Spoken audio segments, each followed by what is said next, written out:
గగన్ ఆఫీస్లో బిజీగా వర్క్ చేసుకుంటూ ఉంటే అప్పుడే అపూర్వ గగన్ క్యాబిన్ గదిలోకి వచ్చేసి దగ్గుతూ సౌండ్ చేస్తూ ఉంటుంది. గగన్ తలెత్తి అపూర్వని షాకింగ్గా చూస్తూ నువ్వేంటిక్కడ అని షాకింగ్గా అరుస్తూ ఉంటాడు. తెలుసు కదరా కూతురు నిన్ను ప్రేమిస్తుందని అని అపూర్వ గగన్ ఎదురుగా కుర్చీలో కూర్చుని మాట్లాడుతూ ఉంటే భూమి ఇదంతా చాటుగా వింటూ ఉంటే నక్షత్ర కూడా అక్కడే చాటుగా ఉండి ఇదంతా వింటూ ఉంటుంది. అయితే ఏంటి అని గగన్ అంటాడు.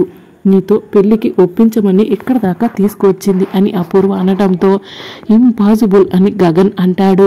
దాంతో భూమి చాలా చాలా సంతోషపడుతూ ఉంటే నక్షత్ర అపూర్వ షాకింగ్గా చూస్తూ ఉంటారు. అయితే వెంటనే గగన్ అని అంటాననుకున్నావా అని గగన్ అనగానే అపూర్వ చాలా చాలా టెన్షన్ పడిపోతూ షాకింగ్గా కూతుర్ని పెళ్లి చేసేసుకుంటావా అని అపూర్వ అడుగుతూ ఉంటే అవును నేను పెళ్లికి ఒప్పుకుంటున్నాను అని గగన్ ఒప్పుకోవడంతో భూమి చాలా చాలా టెన్షన్ పడుతూ ఉంటే దూరంగా ఇదంతా వింటున్న నక్షత్ర చాలా చాలా సంతోషపడుతూ ఉంటుంది.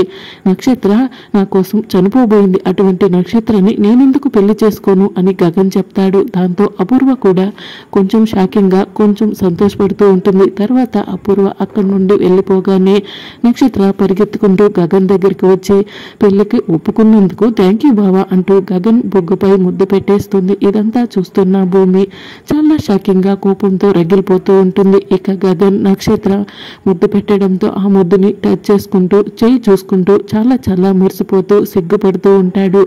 చాలా సంతోషపడుతూ ఉండటంతో భూమి మరింత షాకింగ్గా చూస్తూ ఉంటుంది. భూమిని రెచ్చగొట్టడానికి గగన్ ఇదంతా చేస్తున్నాడా అన్నది రానున్న ఎపిసోడ్లో తెలుసుకుందాం.